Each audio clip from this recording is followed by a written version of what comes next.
नमस्कार, मी पुष्पवती चंद्रकांत मोरे, अंगणवाडी सेविका व्हिडिओ भगिनींनो तुमच्या आवडत्या चॅनलवर म्हणजेच ॲक्टिव्ह अंगणवाडी चॅनल तुमचं खूप खूप स्वागत करते। भगिनींनो, मी कालच व्हिडिओ केला होता आणि कालच्या व्हिडिओच्या माध्यमातून मी आपल्याला कर्तव्य आणि हक्क या दोन्ही संदर्भात बोललेली होती। तर आजचा माझा व्हिडिओ आहे कालच्या व्हिडिओला जे आपल्या साऱ्या भगिनींनी कमेंट केल्या आणि त्या कमेंटच्या माध्यमातून मला असं जाणवतंय की आपल्या सगळ्या भगिनींमध्ये आज असंतोष का आहे, आपल्यामध्ये तीव्र नाराजी का आहे। आपल्या बऱ्याचशा भगिनींच्या कमेंट बघून मला असं वाटलं की आपल्या भगिनींचं स्पष्ट म्हणणं आहे की आपला संप हा झालाच पाहिजे।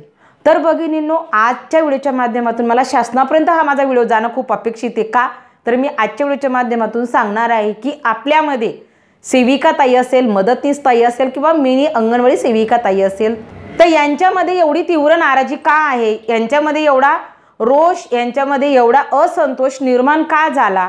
तर आपल्याला माहिती आहे गेल्या 8-10 दिवसापूर्वी आपल्या ज्या आशा वर्कर आहेत तर आशा वर्कर यांचं राज्य शासनाने 15,000 असं मानधन घोषित केलं। साहजिक आहे, आपण देखील कर्मचारी आहोत, ते देखील कर्मचारी आहेत, तर आपले त्यांचं मानधन वाढलं म्हणून आपल्याला वाईट वाटत नाही, परंतु आपल्याला हेवा वाटतोय। तर तो का वाटतोय त्याच्या मागचं देखील कारण आहे। आज अंगणवाडी सेविका, मदतनीस, मिनी अंगणवाडी सेविका संप करण्यासाठी का आग्रही आहे, तिला तिच्यात नाराजी का झाली, त्याच्या मागचं कारण आहे की गेल्या 48 वर्षामध्ये 100 रुपयावरून 10,000 अंगणवाडी सेविकाचं मानधन झालेलं आहे आणि मदतनीस ताईचं 50 रुपयावरून 5,500 रुपये मानधन झालेलं आहे। विचार करण्याची गोष्ट आहे, फक्त 4 शून्य वाढली। कसं काय? महागाई 4 पटाने वाढते आणि आपली शून्य किती कमी पटाने वाढत आहेत। ही पहिली मोठी गोष्ट आहे की मुळात काम असं करतो आम्ही की आम्हाला शासकीय कर्मचारीचा दर्जा मिळावा, ही आमच्या भगिनींची मागणी आहे। तर ती चुकीची नाही, पण त्यांना आज संप करावासा वाटतो। त्याच्या मागचं सगळ्यात मोठं कारण म्हणजे गेल्या 48 वर्षात 100 वरून 10,000 आलो, 50 रुपयावरून 5,500 आलो। म्हणजे तुम्ही तफावत बघा की किती मागे आहोत, किती कालावधी, किती परफेक्ट काम करून, म्हणजे तिचा परफेक्ट कालावधी आहे सेविका मदतनीसचा। मग एवढा कालावधी असून, एवढं काम करत असून, कामाचं स्वरूप खूप मोठं आहे, मी कामाचं स्वरूप सांगणार नाही, पण एक गोष्ट सांगते की अंगणवाडी सेविका मदतनीस या नाराज का आहेत, त्या संपासाठी का आग्रही आहेत, तर त्याच्या मागची कारण मी आज सांगते आहे की आपण साधी गोष्ट आहे की 100 वरून 10,000 आणि 50 रुपयावरून 5,500 हा पहिला मुद्दा आहे। ही खूप मोठी तफावत आहे की कमीत कमी 25,000 अंगणवाडी सेविकेला मिळायला पाहिजे होते आज रोजी, परंतु ते नाहीत आणि मदतनीस ताईला कमीत कमी 15,000 ते 16,000च्या दरम्यान तिला मिळायला पाहिजे होते, तर ते नाही। तर हे पहिली गोष्ट आहे की त्याच्यावरून सगळ्या भगिनी ह्या नाराज आहेत आणि म्हणून त्यांना वाटतं की आपण संप केल्याशिवाय आपल्याला देखील कोणीच मिळणार नाही, आपल्या हक्कासाठी आपल्याला संप करावा लागणार आहे। हे पहिलं कारण आहे। आणि त्याच्यानंतर तो दुसरं कारण आहे की ज्या भगिनी रिटायर होतात, ज्या सेवानिवृत्त होतात, तर सेवानिवृत्त झाल्यानंतर ज्यांना जो एक रकमी सेविकेला 1 लाख आणि मदतनीस ताईला 75,000 रुपये, तर ते देखील त्यांना वेळेत मिळत नाहीत। त्यांना कालावधी हा अनिश्चित असतो, काहीतरी मृत होतात, काही ह्या जग सोडून जातात।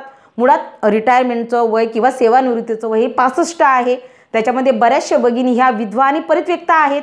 मग विचार करण्याची गोष्ट आहे की अशामध्ये देखील त्यांचं हे जे त्यांना ठरवून दिलेलं आहे 1 लाख रुपये आणि 75,000 रुपये हे का वेळेत मिळत नाहीत। रिटायरमेंट इतर डिपार्टमेंटमध्ये रिटायरमेंट झाल्यानंतर काहीतरी कालावधी असतो, 5 महिने असतात, 6 महिने असतात, त्या कालावधीनंतर त्यांना ती रक्कम मिळते। मग ज्या भगिनी कमीमध्ये काम करून देखील त्यांना 6-6 वर्ष 7-7 वर्ष काही मृत होतात, तरी त्यांना ती रक्कम मिळत नाही, त्याच्यामुळे त्यांना रस्त्यावर उतरावं असं वाटतंय। त्याच्यानंतर तिसरी गोष्ट आहे की सेवानिवृत्ती झाल्यानंतर विचार करण्याची गोष्ट आहे। 65 हे वय त्यांचं सेवानिवृत्तीचं आहे, ज्या वयामध्ये बऱ्याचशा लोकांना कळत नाही, त्या वयामध्ये ते रिटायर होतात आणि त्या झाल्यानंतर तुम्हाला माहिती आहे आपल्या भारतीय संस्कृतीनुसार आपले मुलं सुना हे किती पद्धतीने त्यांना वागवतील, त्यांना त्यांचं संगोपन करतील का, मग अशा वेळेस त्यांनी कशावर जगायचं। मग त्यांना काहीतरी रक्कम पेन्शन स्वरूपात मिळणं ही त्यांची मागणी आहे। कुठं चुकत आहे ही मागणी देखील रास्त आहे, ही मागणी मिळावी म्हणून त्यांना वाटते की आपण संप केला पाहिजे, हे खूप महत्त्वाचं कारण आहे।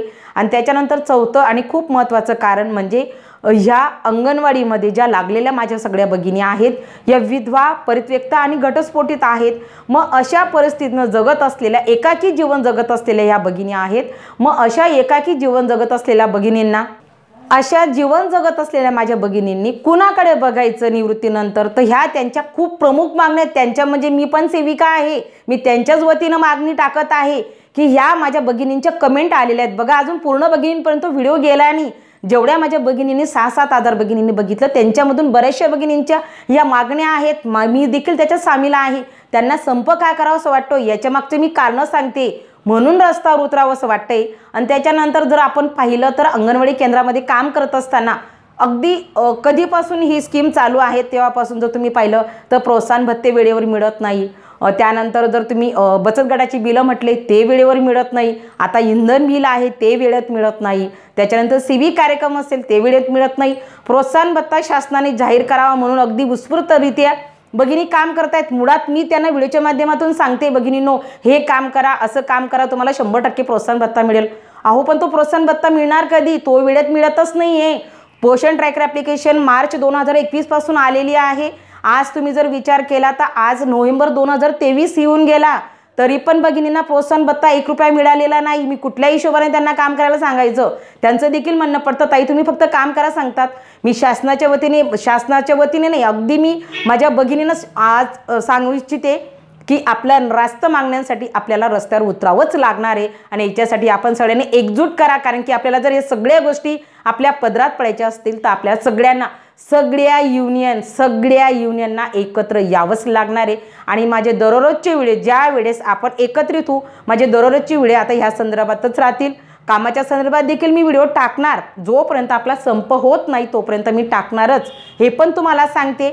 परंतु भगिनींनो ज्या वेळेस आपला संप नक्की होईल, आपल्या मागण्यांसाठी आपल्याला एकजुटीने राहायचं आहे. आता आपल्याला युनियनने देखील साथ द्यायलाच पाहिजे. आपण युनियनच्या शिवाय संप करू शकत नाही, हे तेवढं खरंच आहे. म्हणून आपण आपल्या जेवढ्या पूर्ण महाराष्ट्रातील आपल्या सेविका मदतनीस असतील सगळ्यांनी एकजूट करा. आपल्या सगळ्या युनियन यांना सांगा, मिटिंगा लावा आणि आपण एकजूट करा, तरच आपल्याला आपल्या मागण्यांसाठी एक होऊनच आपल्या मागण्या मान्य करता येतील. आपण व्यक्तिशः संपावर जाऊ शकत नाही. म्हणून माझी आज जोडून तुम्हाला विनंती आहे की सगळ्यांनी एकजूट करा. हा व्हिडिओ जास्तीत जास्त शेअर करा, जेणेकरून तुम्हाला ह्या व्हिडिओचा फायदा सगळ्या भगिनींना होईल. जेवढे लोक बघतील तेवढ्यांना कळेल की अंगणवाडी भगिनी का रस्त्यावर उतरायला तयार आहे. म्हणून माझा आजचा व्हिडिओ होता. तुम्हाला व्हिडिओ कसा वाटला कमेंट बॉक्समध्ये नोंदवा. आजच्या व्हिडिओ प्रत एवढंच. धन्यवाद.